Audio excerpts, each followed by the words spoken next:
ang mga kwento ng pag-ibig, kwento ng buhay at kwento ng pag-asa dito sa Barangay Love Stories. Love Stories.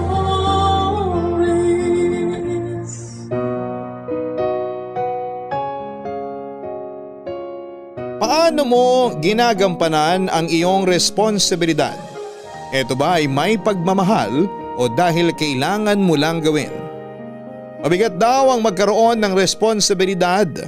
Subalit wala namang makakaiwas dahil ang bawat isa sa atin ay may kailangang gampanang responsibilidad.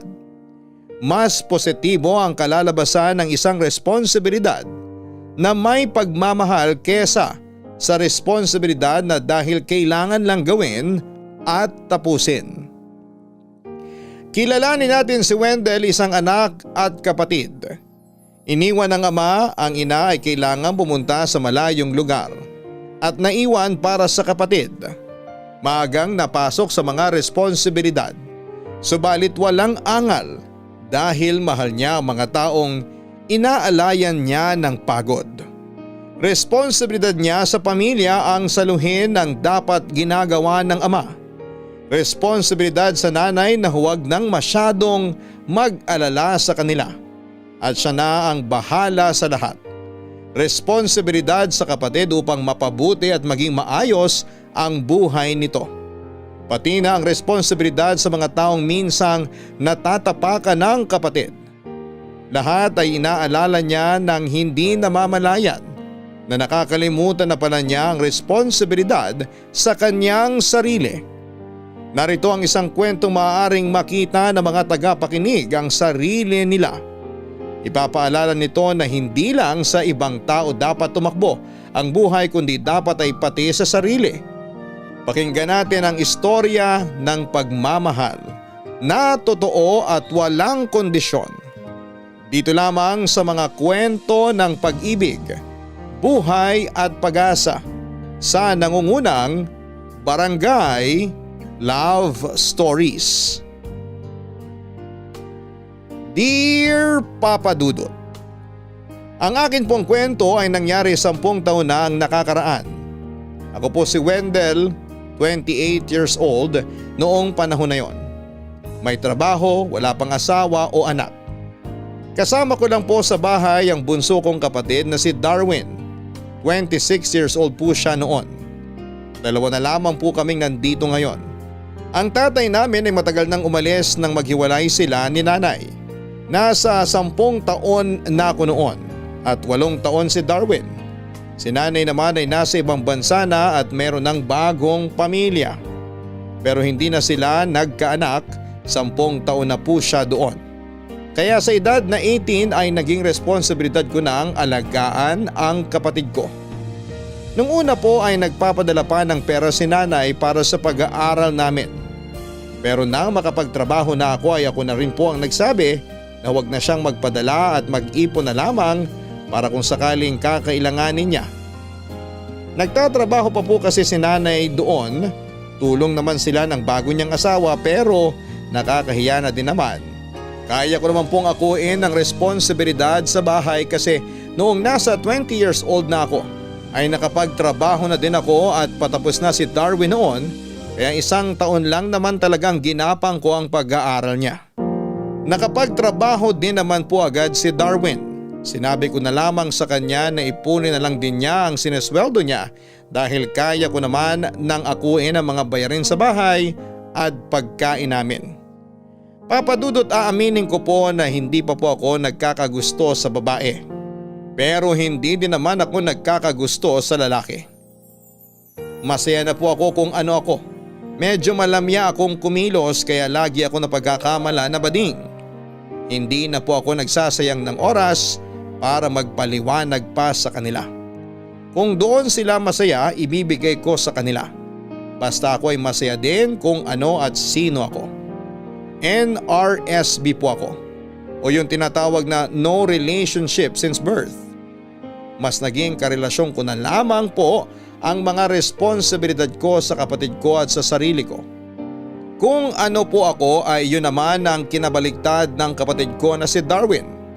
Napaka-babaero po niya. Wala pa po siyang asawa pero pinagsasabay niya po ang karelasyon niya. Minsan ay 3 pa. Pinagsasabihan ko din siya at pinapayuhan pero nginingitian lamang po niya ako. May matagal siyang girlfriend, siya po si Misha. Kaedad ko po siya noon. Kaya mas matanda siya ng 2 taon kay Darwin. Napalitan at nawala na po yung ibang kasabay niyang naging girlfriend ni Darwin pero si Misha ay nandun pa rin. Hindi alam ni Misha ang mga ginagawa ni Darwin dahil napaka-understanding nito. Napakabait ni Misha at nung unang tinawag pa niya akong kuya. Pero sabi ko ay magkaedad lamang kami kaya Wendell na lamang ang itawag niya sa akin. Mula noon ay para na kaming mag-best friend. Dahil sa bait ni Misha kaya lagi kong napagsasabihan si Darwin.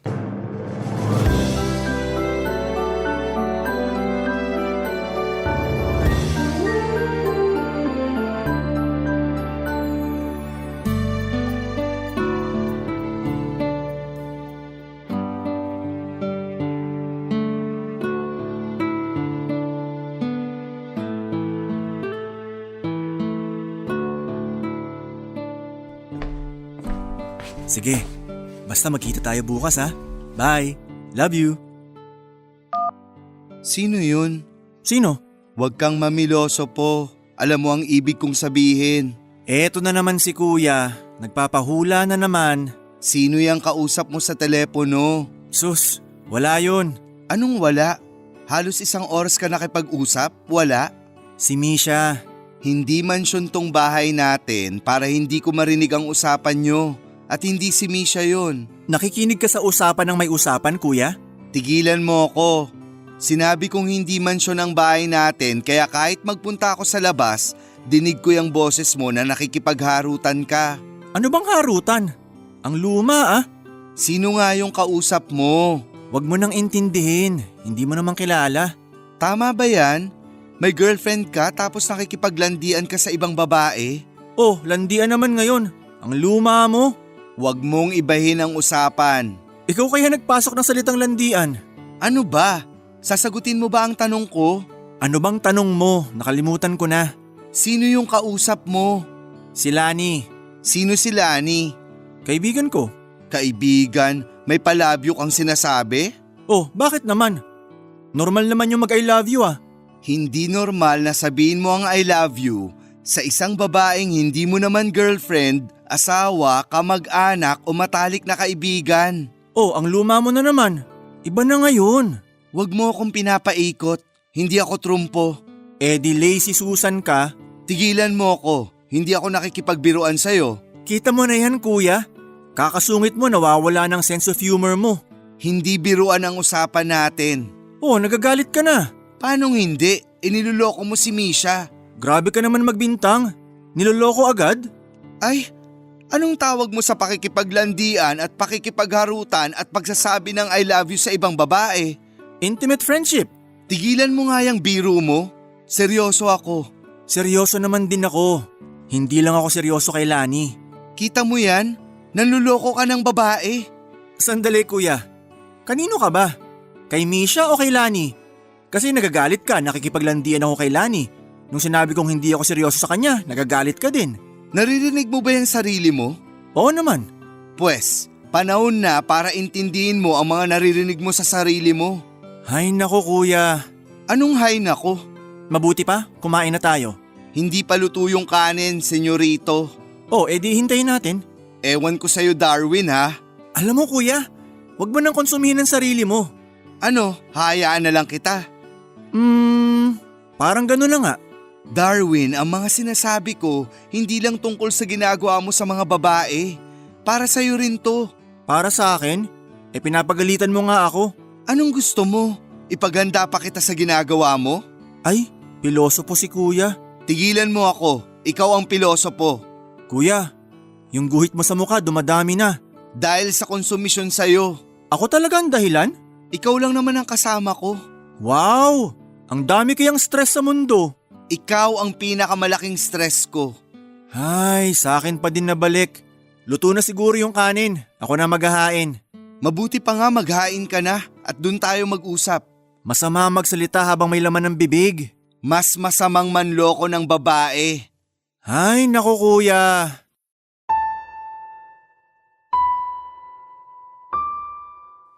Papa Dudut, hindi naman kami palaging ganon. Pero madalas kapag nakakadinig ako ng pagtataksil ni Darwin kay Misha ay naiinis ako at hindi ko napipigilan ng sarili ko na maging bungangero. Malumanay naman ako makipag-usap pero dahil sa paulit-ulit ako nang sinasabi ay feeling ko ay bungangero na ako. Mabait din naman si Darwin at hindi siya palaaway at magalang din siya. Yun nga lang ay ginagawa niya ang pambababae ang hindi magandang ugali niya. Hindi pa sila kasal ni Misha pero matatawag kong pambababae ang ginagawa niya kasi matagal na silang magkarelasyon at deserve ni Misha ang respeto. Papa Dudut, nung una ay yun lang ang ikinakainis ko sa kapatid ko. Yung nakikipagharutan sa telepono sa ibang babae. Pero nag-level up ang inis ko noong malaman ko minsan na may lakad dapat sila ni Misha. Sa park sila nagkita tapos ay bigla niyang kinansel. Malaman-laman ko na nakipagkita pala sa iba si Darwin nung araw na dapat ay aalis sila ni Misha. Kahit galit na galit ako ay hindi ko maaway ang kapatid ko. Kaya kahit nakakairita na ang pananaway ko sa kanya ay ginagawa ko pa din. Kumbaga Papa Dudut ay si Darwin ay parang kasabihan na mahirap gisingin ang nagtutulog-tulugan. Kesyo hindi pa naman daw sila kasal. Kaya okay lang na may makilalang iba paminsan-minsan. Titigil naman daw siya kapag kasal na sila ni Misha, Papa Dudut. Hilong-hilo ako sa mga sinasabi ng kapatid ko. Doon ko naramdaman na para kong isang lazy Susan. Inulit pa ni Darwin yon, Papa Dudut. Nalaman ko lamang kay Misha nang makausap ko siya. Misha, Darwin, sorry na late ako. okay lang. Ang importante, nandito ka na. Salamat. Kumusta naman ang trabaho mo? Okay naman, ganun pa din. Madaming stress pero okay lang. Naku, maupo ka muna para makapagpahinga ka sandali. Grabing araw to. Parang pagod na pagod ka.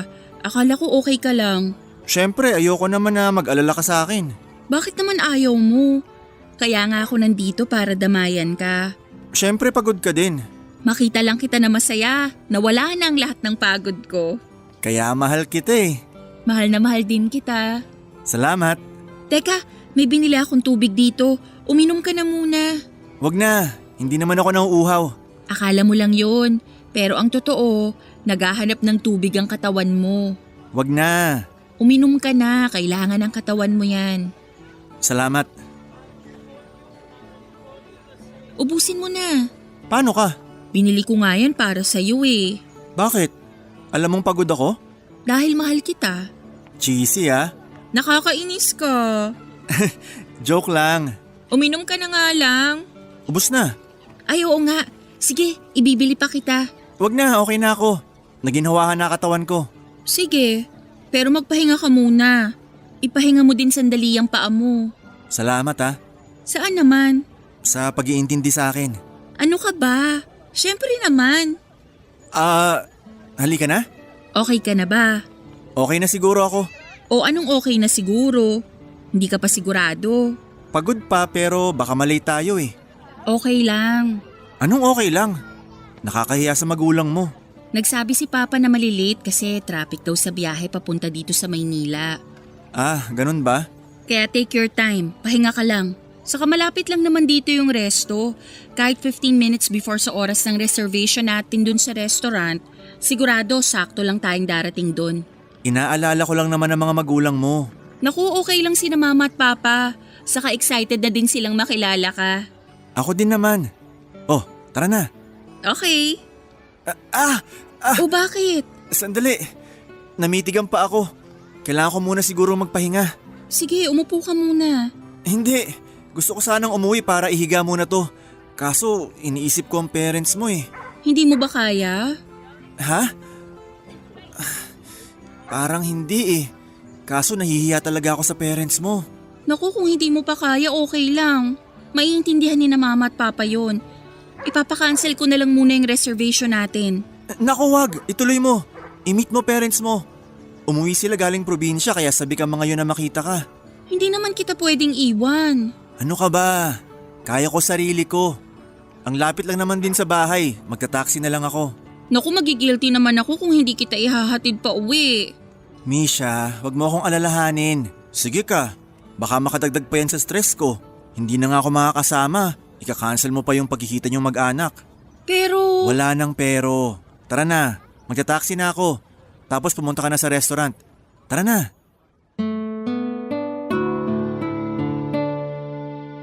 Papa Dudut, napaka-understanding ni Misha. Isang patunay kung gaano niya kamahal si Darwin. Dapat doon pa lang ay may realization na si Darwin para ituloy ang pakikipagkita. Doon pa lang ay dapat na tinabla na siya ng hiya at wag nang ituloy ang pagdadahilan niya. Papa Dudut, ang totoo ay wala namang nararamdaman si Darwin, inarte niya lamang ang lahat. Hindi siya nakipagkita sa magulang ni Misha. Si Misha naman na sobrang bait ay mas nag-alala pa sa nararamdaman ni Darwin kesa sa mararamdaman ng magulang niya sa hindi pagsipot ni Darwin. Pero siguro sa kanila nagmana si Misha kaya naintindihan nila ang nangyari kay Darwin at nag-alala pa ang mga ito. Hindi nila alam na hindi naman totoong masama ang pakiramdam ng kapatid ko. Papa Dudut, hindi sa ayaw makita at makilala ni Darwin ang mga magulang ni Misha. Kaya siya nagdahilan na masama ang pakiramdam niya. Hindi siya tumuloy dahil sa isang dahilan na ikakainis mo kung ikaw ang nasa katayuan ko. Papa Dudut, nang gagalaiti ako sa inis nang malaman ko ang nangyari at mas nang gagalaiti ako sa nalaman kong dahilan kung bakit nangyari yon. Papa Dudut, hindi umuwi sa bahay si Darwin para magpahinga. Nagdahilan lang siya kay Misha para makaalis dahil makikipagkita pala ito sa ibang babae. Mas binigyan niya ng importansyang pakikipagkita doon sa babaeng kakikilala pa lamang niya kaysa sa babaeng matagal na niyang kasama at sa mga magulang nito na lumuwas lang galing probinsya para makilala si Darwin.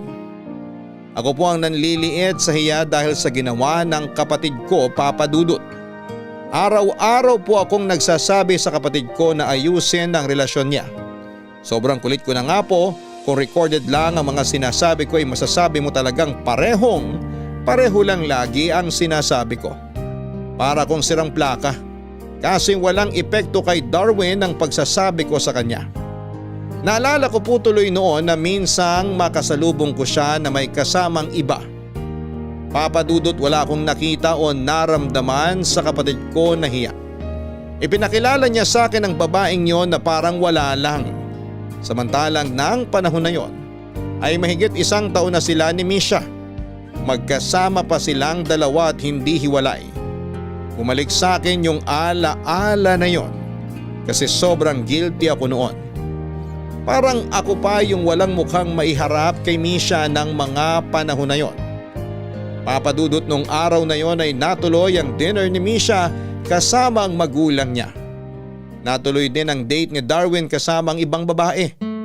Dahil sa pag-aalala ay tinapos ng maaga nila Misha at ng mga magulang niya ang pagkain dahil gustong dalawin at kumustahin ni Misha si Darwin.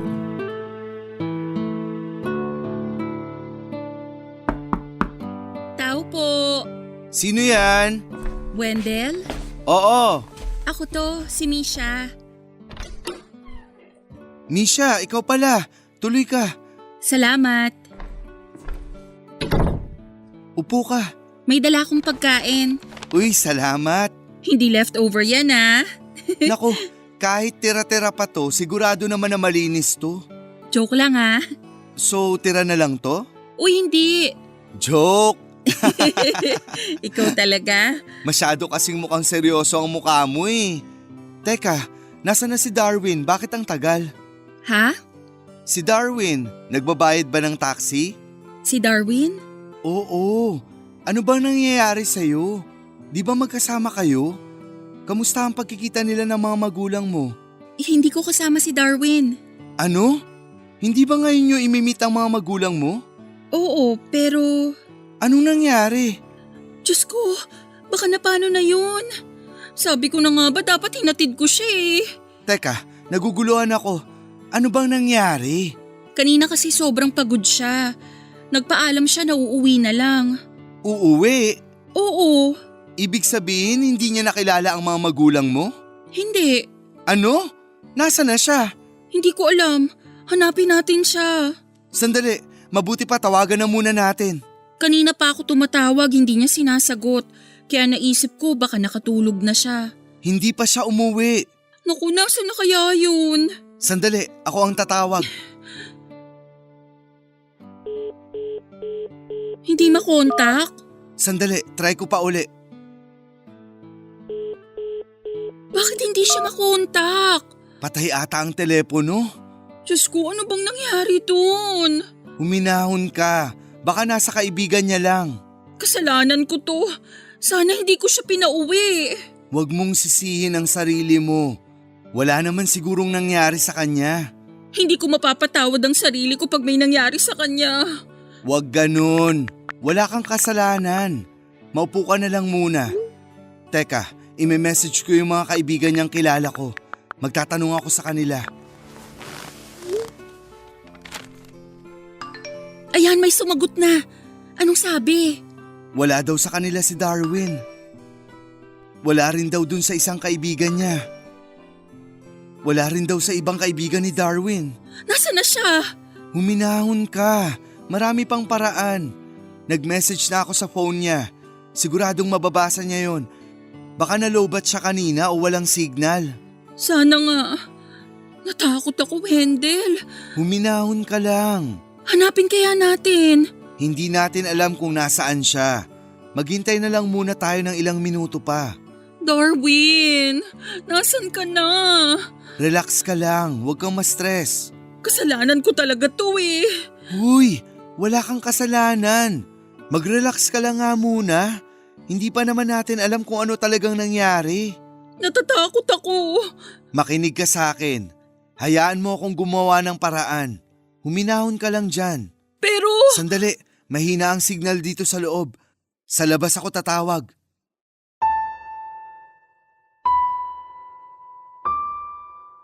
Papa Dudut, sobrang nag-alala si Misha ng araw na yon. Ako naman kahit nag-aalala ay hindi ko ipinapakita dahil baka mas lalo pang magpanik si Misha kapag nakita niyang balisa ako.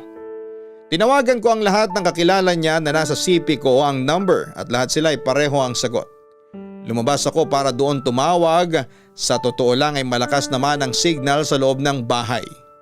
Ginamit ko lang na dahilan na walang signal para makalabas ako at doon tumawag dahil nga ayoko kasing makita ko ni Misha na nag-aalala. Papa Dudut, hindi ko alam kung paano ako papasok sa bahay kasi naubos ko na halos ang mga pangalan sa phone book ko na tatawagan. Hindi ko alam kung anong sasabihin ko kay Misha. Nilakasan ko na lamang ang loob ko at hindi na nagpakita ng kahinaan. Papa Dudut, habang halos sumabog na sa pag-aalala ang mga puso namin ni Misha nang biglang darating yung taong pinag-aalala mo na sobrang masaya. Nagulat pa siya na nandun si Misha. Si Misha ay hindi naisip ang galit kasi bigla siyang tumakbo at niyakap si Darwin. Habang ako'y halos magkulay dugo na dahil sa galit. Parang nakakaloko pa na ang dahilan ni Darwin ay sa kaibigan niya nagpalipas ng oras para magpahinga. Kasi sobrang pagod na niya para umabot sa bahay. Papa Dudut, ang sinabi niyang pinuntahan niya ay nakausap ko din sa telepono at sinabing wala sa kanila si Darwin. Nakalusot kay Misha si Darwin pero hindi sa akin. Pero gaya nga ng dati ay pinepeloso po lamang ako ng kapatid ko. Inagawang biro ang mga kamalian niya. May mali ata sa paraan ng pagsasabi sa kanya kasi naulit na naman ito nang magkita ulit sila sa parke. Pero iba ang sitwasyon kasi iniwan sandali ni Misha si Darwin para ibili siya ng tubig. Ang hindi alam ni Darwin ay nakabalik na pala si Misha. Nung may kausap siya sa telepono at nadinig nito ang usapan nila nang nasa kabilang linya. Misha, sorry. Madami kayong ginawa sa opisina? Ha? Oo eh. Umaupo ka muna. Kakapagod. Sana hindi na lang ako pumasok. Pwede ba yun? Oo, absent nga lang ako. Sandali, ibibili kita ng tubig ha. Ah, sige. Mabilis lang ako para makarelax ka bago tayo umalis. Sige, tama nga. Okay, wait lang ha. Mukhang matatagalan ako makapagpaalam ah. Text ko nga si Liz. Liz, wait lang ha. May tinatapos lang dito sa opisina. OMG! Bakit tumawag to? Hello Liz, sandali lang. Magkita na lang tayo dun sa coffee shop. Nandito ang boss ko. Matatapos na din kami. Huwag ka na tumawag ha. Bye, love you. Darwin! Ha? O bakit parang nagulat ka? Ha? Wala, hindi. Sinong kausap mo? Yung office mate ko. Pinaalala lang yung kailangan namin tapusin. Tapusin? Ha? Oo. Kailangan kasi bukas may submit yon kaya kailangan kong tapusin ngayon. Naku, paano yan? Yun nga ang iniisip ko eh. Anong plano mo? Hindi ko nga alam eh. Tuloy tayo? Hindi, hindi ko pa alam. Mag-iisip muna ako. Eto ang tubig ko para mas makapag-isip ka. Salamat. Alam mo, pareho naman tayo ng kurso at halos pareho ang posisyon natin sa mga trabaho natin. Kahit magkaiba tayo na pinagtatrabahuhan, siguro naman kaya kitang tulungan. Anong ibig mong sabihin? Ituloy natin ang date natin. Tapos pag uwi, sasamahan kita para tulungan matapos ang kailangan mong tapusin. Nako, wag na. Bakit? Nakakahiya naman. Sa akin ka nahihiya? Ha? Oo naman, syempre. Ayoko naman abusuhin ang kabaitan mo. Wala kang naaabuso kasi gusto kong tumulong. Wag na. Bakit? Kasi nga, basta wag na. Nahihiya talaga ako eh. Hindi naman ako mapapakali kung nagde-date tayo tapos nag-aalala ka sa gagawin mo. Yun na nga. Anong yun na nga? Wag na muna tayong mag-date ngayon. Bukas na o kaya sa susunod na araw. Naku, nagpa-reserve na naman ako. Sayang naman yung reservation fee na binigay ko. Babayaran ko na lang. Hindi ganun. Bakit? Ako din naman talagang may sagot sa date natin eh. So, okay lang yun. Desidido ka na ba na i-cancel? Ayoko sana, kaso trabaho eh. O sige, kung trabaho eh. Okay lang? Hindi, pero wala naman akong magagawa eh. Babawi naman ako. Kaso paalis na sina mama at papa bukas. Ha? Nandyan pa ba sila? Oo, so sorpresahin sana kita pagdating natin sa resto eh. Nako, nakakahiya naman sa kanila. Oo nga eh. Kaso, trabaho eh. Sige, okay lang. Punta na ako kina mama at papa. Sige, ingat ka ah. Ay, oo nga pala. Huwag ka na muna magpunta sa bahay ah. Kasi kailangan ko talagang mag-concentrate sa gagawin ko eh. Okay, sige. Bye! Papa Dudut. Noong malaman ko yon ay awang-awa ako kay Misha. Hindi ko alam kung papaanong magsasalita kasi ayaw ko namang sirain ang kapatid ko sa kanya. Marahan lang si Misha noon pero alam mong gusto nang umiyak dahil sa sama ng loob. Ang mga magulang niya na sobrang understanding ay parang biglang hindi maintindihan ang nangyayari. Abot-abot ang paliwanag at pagtatanggol ni Misha kay Darwin sa mga magulang niya. Sa huli inintindi na lamang din nila ang nangyari. Papadudot 2 beses na tinablan ni Darwin ang biyanang hilaw niya.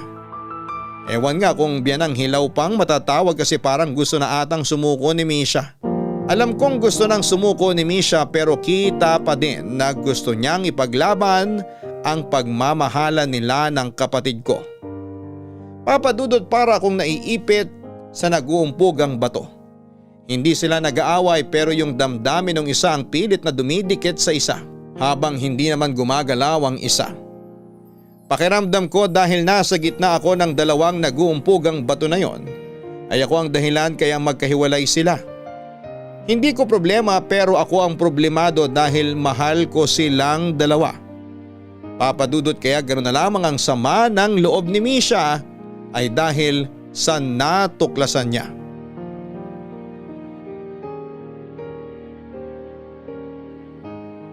Papadudot hindi tinuloy ni Misha ang pakikipagkita sa magulang. Kinausap na lamang niya ang mga ito sa telepono. Pinapunta niya na lamang ang mga ito sa resto para ituloy ang reservation. Kinausap na din ni Misha ang resto na i-message sa kanya ang total bill para bayaran niya electronically para wala nang aalalahanin ng magulang niya. Pero habang kausap ni Misha ang magulang ay ramdam niya din ang sama ng loob ng mga ito dahil sa hindi pagpapakita ni Darwin sa kanila. Pero naitsapwera niya ang nararamdaman ng magulang dahil sa kakaisip sa ginawa ni Darwin. Hindi sumipot si Misha dahil sinundan niya si Darwin. Masakit na noong madinig niya na may kausap ito sa telepono para makipagkita. Masakit na noong mag-I love you ito sa kausap. Pero naging sadista siya sa sarili nang makita niya mismo ang mga ginagawa ni Darwin. Bumili pa ito ng regalo para sa babaeng imi-meet niya. Kitang-kita ng dalawang mata ni Misha kung gaano ka-intimate sina Darwin at ang babaeng yon. Unay gusto na daw niyang umalis dahil sa sobrang sakit. Hindi daw niya alam kung bakit bigla siyang naglakad papalapit sa dalawa. Hindi siya nagsalita.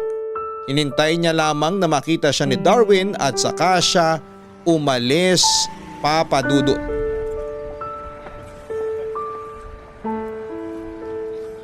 Misha, sandali. Pwede lumayo ka sa akin? Misha, please. Ano please? Pakinggan mo muna ako. Ano bang papakinggan ko? Kitang-kita ng mata ko. Nagkakamali ka. Ako? Ako ang mali. Kasi bakit ka sumunod dito? Mali nga ang ginawa ko. Hindi ganon. Ibig kong sabihin… Ano? Wala kang masabi? Kasi naman nabigla ako. Ay, sorry. Dapat pala na ipaalam ko sa'yo para alam mo at hindi ka nabigla. Hindi ganon. Well, kung ako din naman ang nakita mong may kayakap na ibang lalaki, mabibigla din ako. Si Liz, wala lang yon. Okay. Okay? Okay. Ano ba to? Mag-usap naman tayo ng maayos. Magulo ba ako kausap? Hindi naman, pero please, pakinggan mo muna ako. O sige. Ano? Sige. Ano na namang sige? Sige, magsalita ka, pakikinggan kita. Misha, kasi… Ano? Nasaan yung pakikinggan ko? Sandali, naguguluhan kasi ako. Sige, ipapaliwanag ko para huwag kang maguluhan. Girlfriend mo ko. Tapos nakita kita na may kayakap. Na ina-I love you. Naguguluhan ka pa ba? Hindi kasi ganon. Wow! Saan ka kumukuha ng kakapalan mo, Darwin? Nabigla nga ako. Kasalanan ko? Dapat ba nagdahan-dahan lang ako? Kasi nga wala naman kami ni Liz. Grabe, hindi na kita kilala. O baka naman hindi talaga kita kilala. Ano bang sinasabi mo? Hindi mo pa din ba naiintindihan ang sinasabi ko? Huwag mo na ngang palalain pa tong simpleng problema na to. Simple? Yung na-late ka ng 2 oras dumating sa usapan natin, yun ang simple. Itong may kalampungan ka, simple pa din? Ano ang grabe sa'yo? Hindi ko na alam ang sasabihin ko. Eh anong sinasabi mo kanina na pakikinggan ko kung hindi mo alam ang sasabihin mo? Iniipit mo ako eh. Bumaboundary ka na sa sobrang kakapalan ng muka.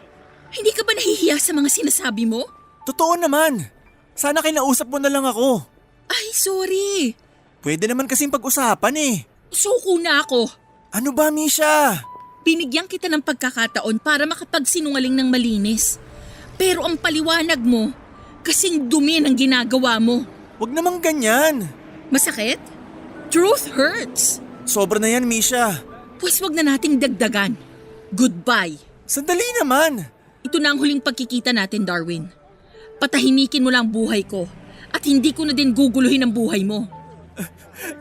Misha, sorry. Patawarin mo ako. Mahal na mahal kita. Ang pagmamahal may respeto. Hindi ko na uulitin. Parang awa mo na. Ang tanging awa lang na maibibigay ko sa'yo ay ang tanggalin ang galit ko. Misha naman, please. Patawarin mo na ako. Nangangako ako na hindi ko na uulitin yon. Pinapangako ko sa'yo. Hindi ko nagagawin yon. Parang awa mo na, patawarin mo na ako. Sorry, Darwin. Misha! Goodbye. Misha! Misha!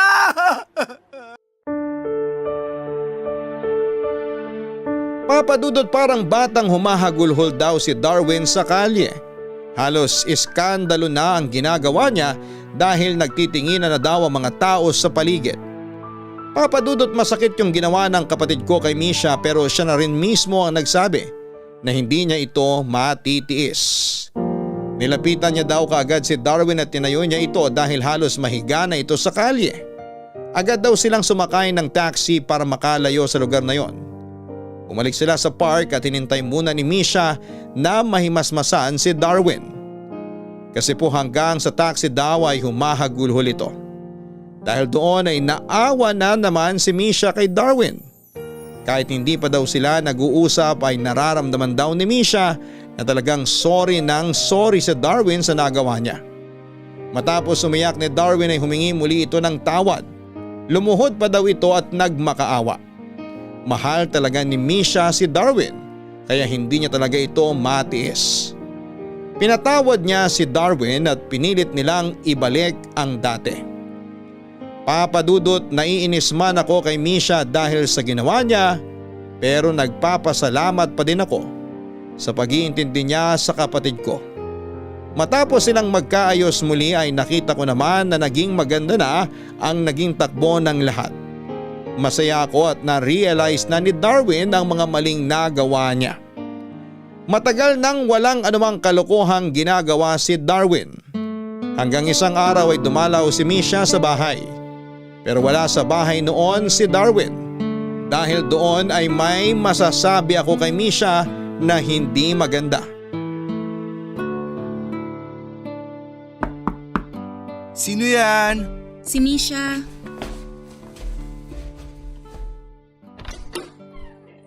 Misha, Good afternoon. good afternoon. Tuloy ka. Salamat. Maupo ka. May dala akong kakanin dito. Pinadala ni na mama at papa. Salamat. Ano ba? Para namang iba pa kayo sa amin. May usapan ba kayo ni Darwin? Wala, so sorpresahin ko sana siya. Wala siya umalis. Hintayin mo na lang. Umalis? Saan siya nagpunta? Sa kaibigan niya raw. Sabi naman niya sandali lang siya. Ganun ba? Alam mo, habang naghihintay ka, kainin na natin tong dala mo. Tira na lang natin si Darwin. Nakakahiya naman, dala ko tapos ako din ang kakain. Sus, marami naman to. Saka ang pangit naman, ako lang ang kumakain pero ikaw ang bumisita. Sige na nga. Papalitan ko na lang uli yung makakain ko pag nagpadala uli sila papa. Kukuha lang ako ng platito. Naku, wag na. May dahon naman to. Ah, oo nga. Teka, kukuha ako ng tinidor. Yun ang kailangan natin. Sandali lang. Saan ka galing? Sa bahay lang. Kamusta pala ang papa at mama mo? Ayos naman sila. Awa ng Diyos, wala namang nagkakasakit. Naku, sana naman wag. Si nanay nga sa Canada, nakausap ko nung isang araw. May sipon daw siya. Pero normal lang naman daw yun. Sabi ko nga, Nay, nagkasipon ka, normal? Natawa na lang siya. Kinakamusta ka pala ni nanay? Naku naman si tita, napaka-thoughtful naman. Alam mo naman si nanay, kahit di pa kayo nagkikita, feeling daughter ka na niya. Frustrated kasi magka-daughter, di ko nga maibigay sa kanya. Diyos! Alam mo, nakakawala ka talaga ng problema kausap. Sandali, may problema ka? Ay wala naman. Akala ko naman may problema eh. Teka sandali, hindi ba nagsabi sa'yo si Darwin na aalis siya ngayon? Nagsabi siya. Akala ko hindi eh. Nagsabi siya pero ang sabi niya buong araw daw siyang matutulog kasi napuyat siya kagabi sa overtime nila. Ha? Bakit? Ha? Wala. Imposible, kilala kita. Saka alam kong hindi ka marunong magsinungaling. Kaya sabihin mo na. Kasi Wendell. naiinis ako. Naiinis talaga ako. Sa akin? Hindi. Sa magaling kong kapatid. Napuyat siya kagabi, oo. Pero hindi dahil sa overtime. Dahil lasing siya. Halos mag-uumaga na nung umuwi. Tapos ang aga kanina umalis na naman. Saan siya nagpunta? Misha, hindi ka na iba sa akin. Mahal ko ang kapatid ko pero hindi ko siya kukonsintihin. Anong alam mo? Yung kaibigan niya na pupuntahan niya, tinawagan ko. Wala raw sa kanila si Darwin. Saan kaya siya nagpunta? Ano ba to? Bakit? Nag-message yung tsahe namin. Bakit? Anong nangyari? Sa wakas daw nakilala ka na niya. Ipinakilala ka raw kanina ni Darwin sa kanya. Ang sweet niyo daw. Ha? May ibang kasama si Darwin? Sorry Misha. Ayoko na sanang sabihin pero sobra na to. Salamat, Wendell. Ikukuha kita ng tubig. Wag na. Aalis na ako. Saan ka pupunta? Sandali, sasamahan na kita. Uuwi ka na ba? Ihatid kita. Gusto ko muna mag-isip. Sasamahan kita. Promise, hindi kita guguluhin. Basta, sasamahan lang kita. Salamat, Wendell. Papa Dudut, awang-awa ako kay Misha. Umuo na lamang siya nang pinilit kong samahan siya. Nagpunta kami sa park, memorable kasi ang parke na yon dahil doon sila unang nagkakilala ni Darwin. Pero ang totoo, Papa Dudut, ay kami ang unang nagkakilala ni Misha sa park na yon. Nagkagaanan kami ng loob noong araw na yon at nakilala lang ni Misha si Darwin nung dumating ito habang kausap ko siya. Mula noon ay hindi na tumigil si Darwin sa panliligaw kay Misha. Masigasig ang kapatid ko kaya hindi nagtagal ay napao niya si Misha. Ewan nga kung bakit doon pa pumunta si Misha sa park, mas masakit na maalala niya yung mga bagay na yon. Sa lugar na una silang naging masaya. Pero kahit na hindi ako nagsasalita ay ewan kung nadinig niya ang mga nasa utak ko nang bigla niyang sabihin na kaya siya doon nagpunta ay para maalala niya yung unang beses na magkita kaming dalawa doon. Ako daw ang naisip niya kapag nandun siya sa park na yon, Papa Dudut. Bigla na lang bumuhos ang luha ni Misha. Sobrang awang-awa talaga ako sa kanya at hindi ko alam ang gagawin ko kaya niyakap ko na lamang siya. Hindi kami nagsasalita pero parang nag-uusap kami at nagkakaintindihan ang tahimik na pag-uusap namin. Papa Dudut, hindi ko alam kung bakit ko nasabi. Pero parang sinasabi ng puso ko na dapat kong sabihin na hiwalayan na ni Misha si Darwin dahil hindi na maganda ang mga ginagawa nito sa kanya. Ang paulit-ulit na panluloko sa kanya. Hindi nagsalita si Misha pero patuloy na umiiyak.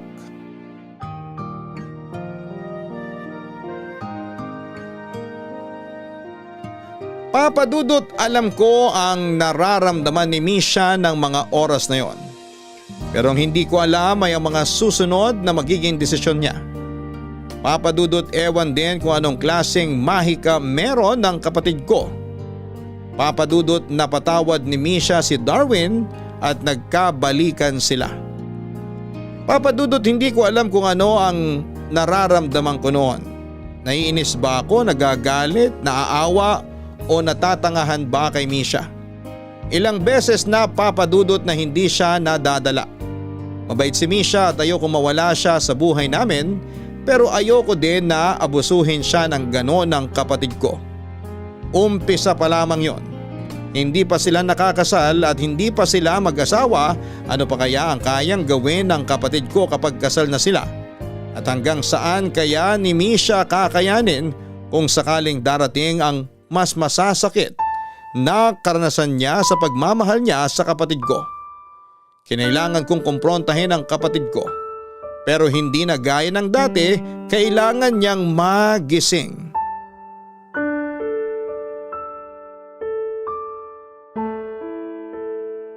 Darwin, mag-usap tayo. Kuya, sa itsura mo parang dadakdakan mo na naman ako eh. Bunganga mo ha? Anong dadakdakan? Totoo naman kuya. Dati minsan-minsan lang pero itong mga nakaraan dumadalas na. Tuwing umaga na lang. Ayusin mo nga yung sinasabi mo. Ay nako. Ano? O sige na. Ano na naman yon? Umayos ka ng pagsasalita mo. Mas matanda ako sa'yo. Wala naman akong sinasabi ah. Makipag-usap ka ng maayos. Ako pa talaga ngayon ang hindi nakikipag-usap ng maayos? Eh ikaw tong laging galit? Bakit kaya ako galit? Ewan ko sa'yo. Baka kabuhanan mo. tumigil ka ng pagkapilosopo mo ha. Kuya, masakit ang ulo ko. Paano? Uminom ka na naman. Sino na naman ba ang kasama mo? Kuya, matanda na ako para ganyanin mo pa. Matanda?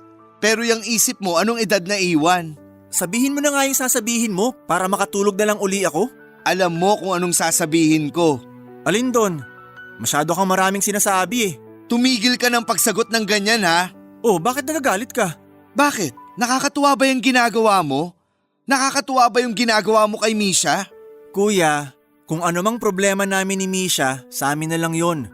Huwag ka nang makialam. Ano? Buhay namin to. Nakikialam ka kasi. Ang bastos mo na talaga magsasagot ha? Tapos ka na ba? Umupo ka dyan. Ano pa ba yun? Kinakausap kita, aalis ka? Ang dami mo nang nasabi, meron pa ba? Oo, umayos ka. Pakibilis na nga kuya para makatulog pa ako. May lakad pa ako mamaya. Mas importante ba yan kaysa sa usapan natin? Hindi naman tayo nag-uusap kuya eh. Ikaw lang naman ang laging maraming sinasabi. Pwes, sumagot ka ngayon at sagutin mo lahat ng totoo.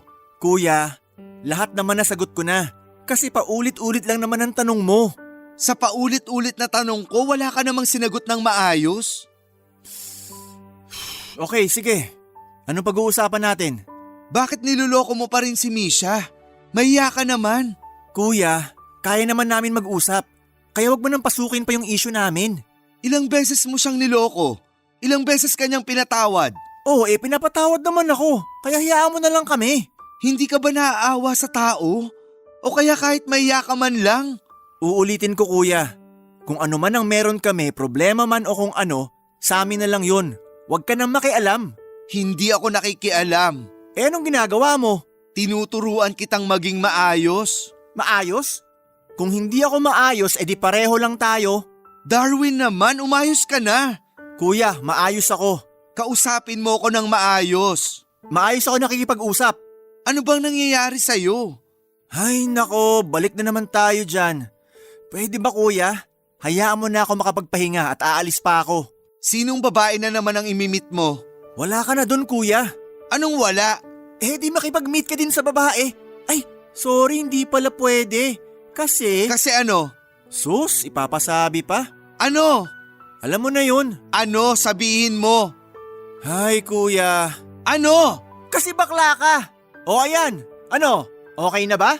Masaya ka na sa sinabi mo? Naibigay ko ba ang kasayahan mo? Ano pang gusto mong sabihin? Sabihin mo na. Ako na lang ang makikinig sa lahat ng sasabihin mo. Bakla ako, ano pa? Wala akong kwentang kapatid. Wala akong ginawang mabuti sa buhay mo. Ano pa? Magsalita ka!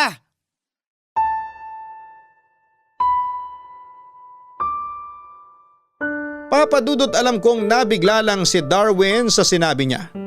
Pero mula noon ay hindi na niya ako pinapansin. Papa Dudut, walang naresolba, sa halip ay napasama pa. Hindi ako kinakausap at para akong multo. Dadaan-daanan lamang ako ni Darwin, kahit nagsasalita ako ay parang wala siyang nakikita at napapakinggan. Halos minsan na lamang siyang umuwi sa bahay. Madalas ay magbibihis lamang at hindi na din siya doon kumakain. Papa Dudut, masakit kasi para ako yung gumawa ng mali. Nabalitaan ko din na minsan na lamang silang magkita ni Misha. Si Misha naman kahit ganoon ay napapatawad niya pa din si Darwin. Isang araw ay tumawag si Misha sa akin. Gusto daw niya akong makausap, kaya pinapunta ko siya sa bahay. Tinanong pa nga niya ako kung kailan daw wala doon si Darwin. Nagulat siya sa nalaman niya na halos hindi na nakatira si Darwin sa bahay. Sa araw ng pagkikita namin ni Misha ay may dala siyang malaking balita. Pero may mas malaking balitang nakakagulat din palang dala, si Darwin.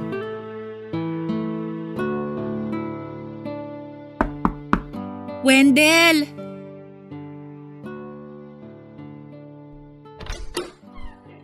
Misha, tuloy. Salamat. May dala akong kakanin. Wow, na-miss ko yan. Pasensya na, ngayon lang uli ako nakapagdala niyan. Oo nga eh, ang tagal mong hindi nagpunta dito. Oo nga eh. Bakit? Minsan na lang din kasi kami magkita ni Darwin. Nag-away ba kayo? Naku, mahaba-habang usapan to. Teka nga, mabuti pa kainin na natin yung dala mo. Kukuha ako ng tinidor at tubig. Teka, kamusta ka nga pala? Ayos naman ako. Oh, ayan ang tinidor. Sige na, gusto kong marinig yung importante mong sasabihin. Wendell, may gusto akong sabihin pero sa atin na muna ha. Cross my heart. Wendell, kasi… Darwin? Misha, mabuti nandyan ka.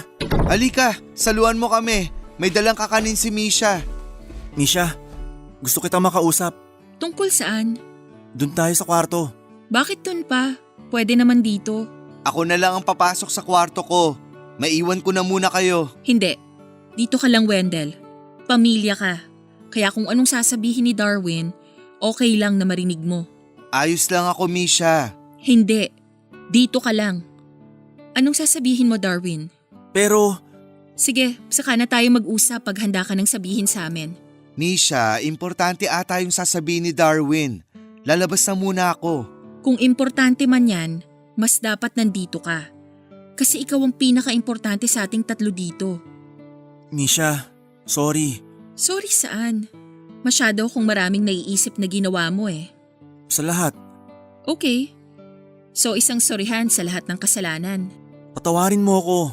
Siyempre, gaya ng dati. Pinapatawad na kita. May gusto pa akong sabihin. Sabihin mo na, bakit iniisa-isa mo pa? Misha, pakasal na tayo. Ha? Anong nakain mo? Payag ka ba? Kilala kita. Bakit biglaan yung pagyaya mong magpakasal? Anong nangyari? Kasi, Huwag ka nang magpaligoy-ligoy kung sasabihin mo din naman. Unless itatago mo ang dahilan kaya ang sagot ko, hindi. Hindi ako magpapakasal. Misha, kasi nakabuntis ako. Ayoko magpakasal sa kanya pero pinipilit ako ng buong pamilya niya.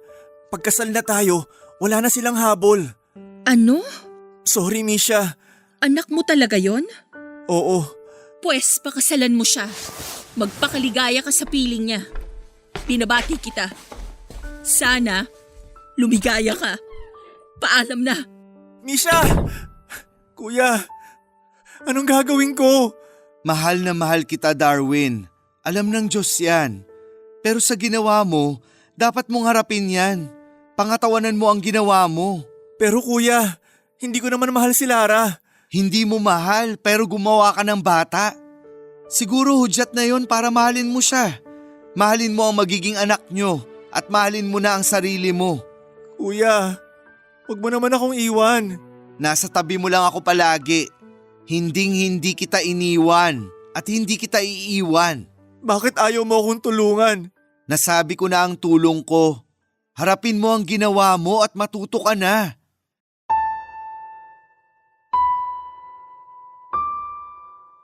Papa Dudut, sabi ko nga ay hindi ko kukonsentihin ang kapatid ko kung may mali. Harapin at ayusin niya yon. Pero ang magkaroon ng anak ay kailanman ay hindi mali kundi isang pagpapala. Kaya kilalanin niya at huwag niyang hayaan na mangyari sa magiging anak niya ang nangyari sa amin nang iwan kami ni tatay. Sinabihan ko din siya kung magtatago siya. Matakbuhan niya man ang babaeng yon at ang pamilya niya ay hindi niya matatakbuhan kailanman ang konsensya niya. Dahil uusigin at uusigin siya nito. Kahit gaano pa katagal ang lumipas ay wala nang nagawa si Darwin at nakipag-usap kami sa pamilya ng babaeng nabuntis niya at inayos na ang lahat. Pero papadudod si Misha naman, kaya pala nagpunta sa bahay dahil may gusto ngang sabihin na importanteng bagay na hindi na niya nasabi dahil nga sa nagawa na naman ni Darwin. Papadudot buntis din pala siya noong panahon na yon at si Darwin din ang ama. Dahil sa narinig niya kay Darwin noon ay naglaho sa kanya ang pagpaparaya at galit. Pero naging maayos naman po ang buhay ni Misha at nagpakasal siya sa lalaking sumalo ng responsibilidad ng pagkakabuntis niya. At ang lalaki na yon ay ako po, Papa Dudut. Hindi naman po biglaan ng lahat. Noong nagbubuntis na po si Misha ay inalagaan ko siya hanggang sa makapanganak. Aba nangyayari po ang 9 na buwan ay nagkakagustuhan na pala kami. Papa Dudut, noong magpakasal si Darwin sa babaeng nabuntis niya ay hindi na siya umuwi sa amin. Nandun lamang siya sa poder ng babae at sa probinsya sila nanirahan dahil may kaya naman ang pamilya ng babae. Kaya si Misha ay sa bahay ko na pinatira para mas maalagaan ko siya. Sinunod ko din ang hiling ni Misha na huwag na munang sabihin ang lahat kay Darwin. Nang makapanganak na si Misha ay doon na siya nag-decide na sabihin ang lahat kay Darwin. Wala nang hinahabol si Misha kay Darwin dahil sobrang masaya na kami sa takbo ng buhay namin. Habang si Darwin ay parang robot na sunod-sunuran sa lahat ng gusto at sasabihin ng napangasawa niya. Salamat po Papa Dudut sa pagbibigay mo ng daan para sa aming kwento. Ang inyong forever kapuso at kabarangay, Wendell. Ang taong hindi marunong matakot ay matapang. Pero kung ang hindi mo kinakatakutan ay ang paggawa ng masama, ay malaking problema yon sa iyong katapangan. Ang panluloko ay laging may balik. Ang hindi lang natin malalaman ay kung malaki o maliit ba ang balik nito sa atin. Hanggang hindi ito nangyayari ay huwag tayong matakot na mabalikan ng mga nagawang mali. Dahil maaari naman itong iwasan sa paggawa ng kabutihan. Duwag daw ang taong hindi sinasagot ang mga responsibilidad. Laging tandaan, ang ibinibigay sa atin ay hindi dapat iwan o takbuhan. Sa halip ay dapat panagutan. Minsan may mga responsibilidad na hindi atin pero kailangan nating harapin at huwag nating talikuran. May mga responsibilidad na nakakaginhawa at meron din namang nakakabigat. Pero kahit mabigat ang responsibilidad ay huwag iwanan. Dahil pagdating sa huli, ang kalalabasan nito ang tutulong sa atin para mabawi ang mga dinadaanan nating hirap. Ang aral na maaring ibigay sa atin ng panluloko at ang aral na ibinigay sa hindi pagharap sa responsibilidad ay iisa lamang. At yan ay ang aral na maging marespeto sa bawat isa. Hanggang sa muli mga kapuso, ako po ang inyong si Papa Dudut sa mga kwento ng pag-ibig, buhay at pag-asa sa Barangay Love Stories number 1. Sabay-sabay nating pakinggan ang iyong kwento ng pag-ibig, buhay at pag-asa. Ipadala lang sa barangaylovestories@yahoo.com.